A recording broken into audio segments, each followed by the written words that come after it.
Hello বন্ধুরা, তোমরা কেমন আছো? নিশ্চয়ই তোমরা ভালো আছো। আবারও বেশ কিছুদিন পর তোমাদের মাঝে আবার নতুন একটি ভিডিও নিয়ে আমি হাজির হয়েছি। তোমরা দেখতে পাচ্ছ সুন্দর একটি গাছ, আর তোমরা ভালো করে লক্ষ্য করো, দেখো গাছটি কত সুন্দর ঝোপালো এবং অসংখ্য নতুন নতুন কিন্তু পাতা গজিয়েছে। বন্ধুরা তোমরা ভালো করে লক্ষ্য করবে, গাছের পাতাগুলো এতটাই সুন্দর দেখতে, তা আর তোমরা তো দেখতেই পাচ্ছ। আর বন্ধুরা তোমরা হয়তো মনে মনে ভাবছো এটা কি এমন গাছ যে গাছটি এত ঝোপালো এবং পাতাগুলো এত সুন্দর দেখতে।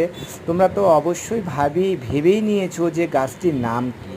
হ্যাঁ বন্ধুরা, এই গাছটির নাম হলো একটি সাদা চন্দন। এটি একটি সাদা চন্দন গাছ। এটি আমার বাগানে একটি খুব পুরাতন গাছ। এই গাছটি প্রায় 4-5 বছর হলো। গাছটি কিন্তু অনেক ঝোপালো এবং অসংখ্য ডালপালা নিয়ে এই গাছটি কিন্তু রয়েছে। আর এই গাছটির একটি চমৎকার কিন্তু গন্ধ আছে। বন্ধুরা তোমরা তো দেখতেই পাচ্ছ, বা অনেকের বাসাতে আছে কিন্তু এই চন্দন গাছগুলো। তবে সাধারণত দুই প্রকারের চন্দন হয়ে থাকে, একটি সাদা এবং অন্যটি লাল। তবে বন্ধুরা এটি একটি সাদা চন্দন গাছ। তোমরা তো দেখতেই পাচ্ছ গাছের ডালগুলো সাদা। এই যে দেখো, আমি একটি পাতা নিয়েছি।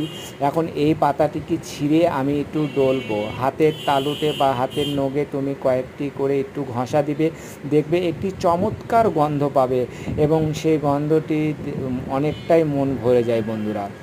আর ভরবেই বা না কেন বলো বন্ধুরা, এটি একটি চন্দন গাছ, আর এই চন্দন গাছের জন্য প্রয়োজনীয় খাবার হলো জৈব সার। তোমাকে অবশ্যই